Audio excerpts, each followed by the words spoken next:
Hi friends, എല്ലാവർക്കും വർണ്ണക്കാഴ്ചകളിലേക്ക് സ്വാഗതം. ഇന്നത്തെ നമ്മുടെ കഥയിലാണെങ്കിൽ കാർത്തികയാണെങ്കിൽ പ്രീതയെ ഫോൺ വിളിക്കുകയാണ്. പ്രീത ആ സമയത്താണെങ്കിൽ നെക്ലേസ് കിട്ടിയോന്നൊക്കെ ചോദിക്കുന്നുണ്ട്.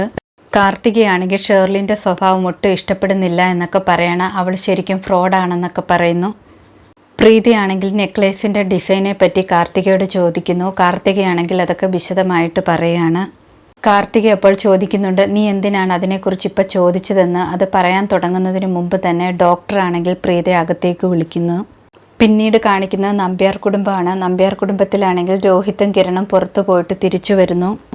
രാധികയാണെങ്കിൽ ഷേർലിനോട് വീണ്ടും നെക്ലേസിൻ്റെ കാര്യം പറഞ്ഞ് ചൂടാകുന്നുണ്ട്. അത് കണ്ടിട്ട് കിരൺ എന്താണ് പ്രശ്നമെന്ന് ചോദിക്കുന്നു. രാധികയാണെങ്കിൽ നെക്ലേസിൻ്റെ കാര്യം കിരണിനോടും സൂചിപ്പിക്കുകയാണ്. പിന്നീട് സൃഷ്ടിയാണെങ്കിൽ നമ്പ്യാർ കുടുംബത്തിലേക്ക് വരുന്നു. കിരണിനോടാണെങ്കിൽ താങ്ക്സ് പറയുന്നു. അത് കഴിഞ്ഞിട്ടാണെങ്കിൽ സമീറിൻ്റെ റൂമിലേക്ക് സമീറിനെ കാണാൻ വേണ്ടി ചെല്ലുന്നുണ്ട്. സൃഷ്ടിക്കാണെങ്കിൽ ശരിക്കും ഹൃദയമിടിപ്പ് കൂടുന്നുണ്ടായിരുന്നു സമീറിൻ്റെ റൂമിലേക്ക് പോകുമ്പോൾ.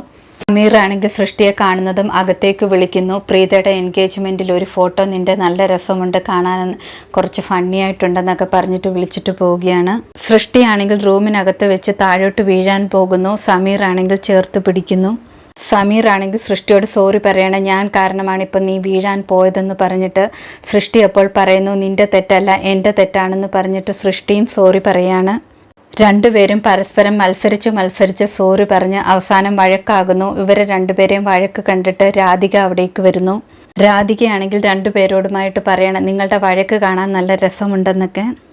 പ്രീതിയാണെങ്കിൽ അച്ചമ്മയും കൂട്ടി വീട്ടിലേക്ക് വരുന്നു. ആ സമയത്ത് കിരണും അവിടെ ഉണ്ടായിരുന്നു. കിരൺ ആണെങ്കിൽ അച്ചമ്മയോട് ചോദിക്കുന്നു എങ്ങനെയുണ്ടെന്നൊക്കെ. അച്ചമ്മയെ പിടിക്കുമ്പോൾ പ്രീതയുടെ കൈയുടെ മുകളിലായിട്ടാണ് കിരണും കൈ വെക്കുന്നത്. പ്രീത കുറച്ച് കഴിഞ്ഞ് കൈ അവിടെ നിന്നും മാറ്റുന്നു.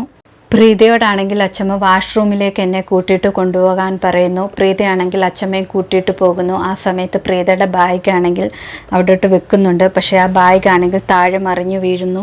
ബാഗിലുള്ള സാധനങ്ങളെല്ലാം താഴെ വീഴുകയാണ്. അതൊക്കെ കിരൺ ഓരോന്നായിട്ട് പറക്കി ബാഗിൽ തിരിച്ചു വെക്കുന്നു. താഴെ വീണ സാധനങ്ങളുടെ കൂട്ടത്തിലാണെങ്കിൽ ഷേർലിൻ്റെ മാലയും ഉണ്ടായിരുന്നു. ഷേർലിൻ്റെ മാലയാണെങ്കിൽ കിരൺ കാണുന്നു. ഇതോടെ ഇന്നത്തെ കഥ അവസാനിക്കുന്നു. പുതിയ കഥയുമായി വീണ്ടും കാണാം. താങ്ക്